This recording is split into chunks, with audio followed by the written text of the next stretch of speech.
Selamat malam pemirsa, jumpa lagi dengan saya, Elizabeth Bawolo dalam Breaking News Nitawan Channel, media komunikasi publik berbasis budaya. Sekurangnya 20 warga imigran asal Myanmar dan Afghanistan mengikuti ujian paket A yang disiapkan negara Indonesia melalui Dinas Pendidikan Kota Kupang bekerja sama dengan Yayasan Purnama Kasih. Kepada Senitawan Channel, Direktur Yayasan Purnama Kasih, Yosep Arianto Ludoni mengatakan bahwa ujian paket A jalur khusus itu merupakan rangkaian dari kegiatan belajar bagi 20 imigran asal Myanmar dan Afghanistan melalui pendidikan non-formal jalur khusus. Kegiatan belajar ini tetap berpedoman pada kurikulum umum, bekerja sama dengan International Organization Migration (IOM), difasilitasi oleh Dinas Pendidikan Kota Kupang. Seorang peserta berwarga negara Afghanistan mengaku bahwa dirinya sangat gembira berada di Indonesia karena mereka diperlakukan ramah oleh negara maupun masyarakat Indonesia di Kupang, Nusa Tenggara Timur. Mereka juga diberi pelajaran bahasa Indonesia agar mampu berkomunikasi dengan masyarakat Indonesia secara baik. Ayo.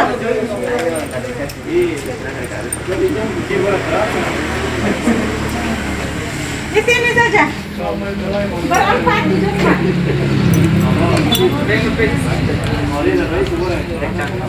Mereka di sini.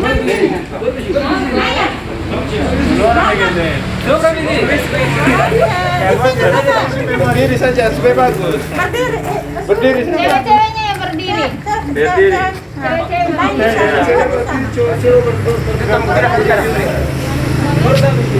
Tapi nanti kita foto kita buka masker. Sebentar. Kartu nama yang lain di mana? Kalau foto Ibu di tengah, Kak. Ibu ke tengah. masuk. Coba maskernya dibuka, Ibu. Masker dibuka semua. Kita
Saya melihatnya manusia itu keutamaan, dan saya melihat Indonesia kalau cerdas dalam menanggapi kehadiran imigran, ya, yang memang tidak sedikit juga di Indonesia ini, ya, dengan semangat kebinekaan itu sebenarnya menawarkan revolusi damai, ya.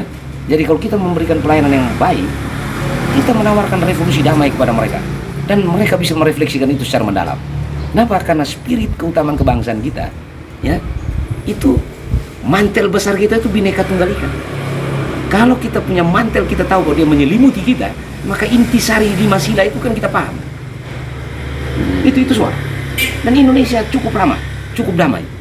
Nah, dan tidak gampang mempertahankan Indonesia, tidak mudah. Dan mereka mengaku itu, para imigran. Dan saya punya pengalaman diskusi dengan mereka merasa nyaman, ya. Mereka juga punya kolega-kolega yang ada di negara lain, ya. Mereka sharing, mereka merasa nyaman di Indonesia. Bahwa ada satu dua perilaku itu oknum.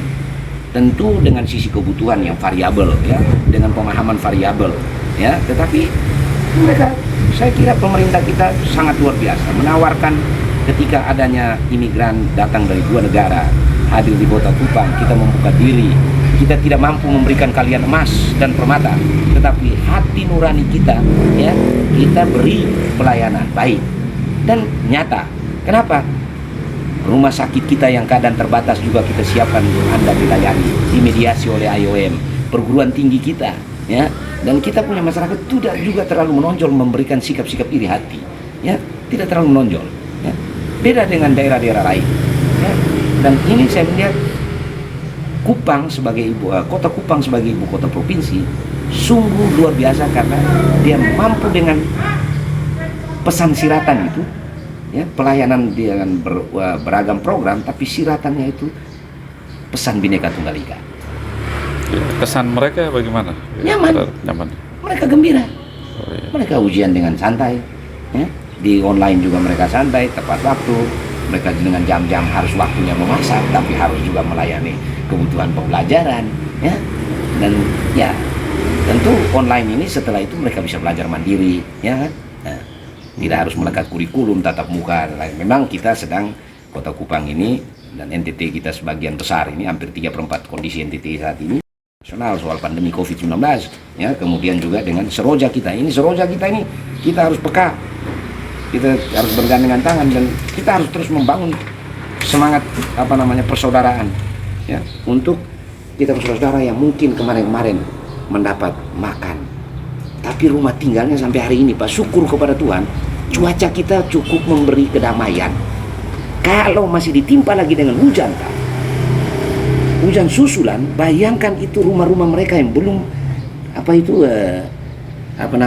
di atap rapi, ya. Itu repot, Pak, hidup dalam rendaman air hujan. Jadi saya melihat itu, ya, saya garis bawahi manusia yang kita lihat, kebutuhan manusia yang kita lihat, bukan kebutuhan kelompok, etnis dan lain sebagainya, tidak ada. Nah, dan Kupang, NTT bisa menjadi ikon kalau kita semua bersepakat bahwa kita menyamakan pikiran kita untuk hal-hal yang positif, jauhkan pikiran kita dari hal-hal negatif. Pak Praja, pelajaran apa saja yang dikasih dan apa yang tidak diberikan kepada para imigran?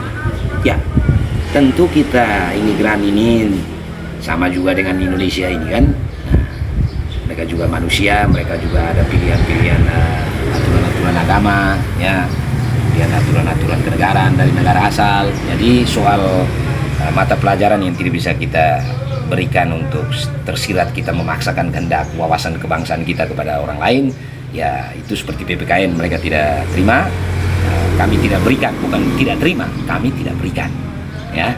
Nah, jadi itu satu. Yang kedua soal agama, kami tidak menyediakan, ya. Nah, tapi tidak berarti mereka punya keyakinan praktek mandiri keseharian hidup di daerah-daerah lokasi-lokasi penampungan itu, ya mereka dengan jalan imannya, keyakinannya, ya, memanjatkan doa-doa mereka. Nah, sedangkan di kurikulum itu kita ambil standar yang berlaku umum, universal, itu matematika, IPA. Lalu karena ini bahasa adalah kebutuhan untuk saling, ya, menyamakan komunikasi yang baik, ya bahasa Indonesia kita kasih, ya, kira-kira begitu.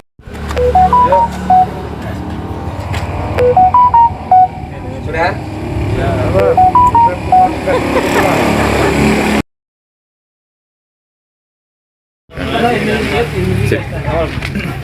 Halo, nama saya Omid.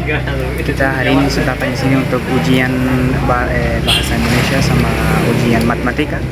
Jadi hari ini kita sudah datang supaya kita bisa tahu. Kita sudah belajar di sini sekitar 3 bulan. Jadi sekarang hari kita ada ujian supaya tahu kita kalau sudah belajar ke Sonde. Jadi di sini ada yang kawan-kawan di sini.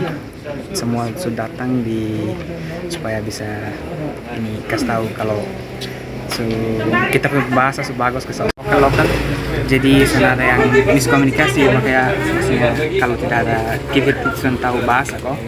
Jadi mungkin ada miskomunikasi supaya kalau kita omong mungkin orang lokal tidak mengerti, jadi ada miskomunikasi yo.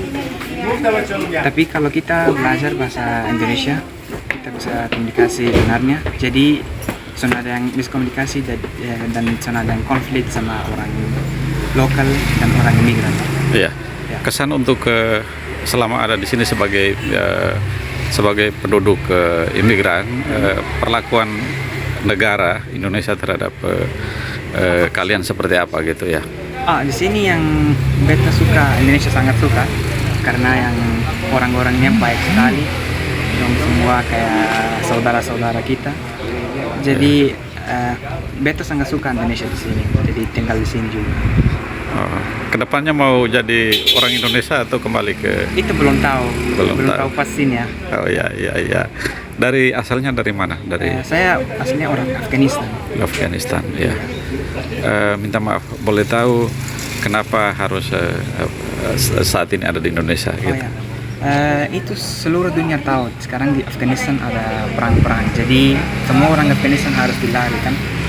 Jadi kita harus larikan karena kalau di situ nanti meninggal kok.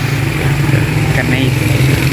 Jadi setiap hari ada di news supaya semua tahu ada ISIS di situ perang. Jadi semua harus maksudnya di negara-negara aman kayak Indonesia. Ya. Kenapa pilihnya ke Indonesia? Karena Indonesia aman atau Indonesia menjadi rumah kedua tuh kenapa? Di sini yang pertama orangnya sangat bagus, jadi semua orang baik.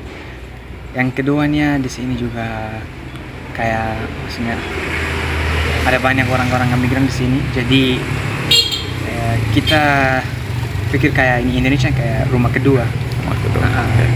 Karena itu kita sangat suka di sini. Oke. Sudah menikah? Belum. Udah ada pacar? Belum juga. Pacar dengan orang Indonesia? Belum ada. Orang Kupang? Belum ada. Belum ada sekarang. Ya, usianya berapa? Ya? Usia berapa? Umur. 18. Oh. Demikian breaking news Sinitawan Channel. Saya Elizabeth Bawolo mohon pamit undur diri dan sampai jumpa dalam program lainnya. Tetap di Sinitawan Channel, media komunikasi publik berbasis budaya.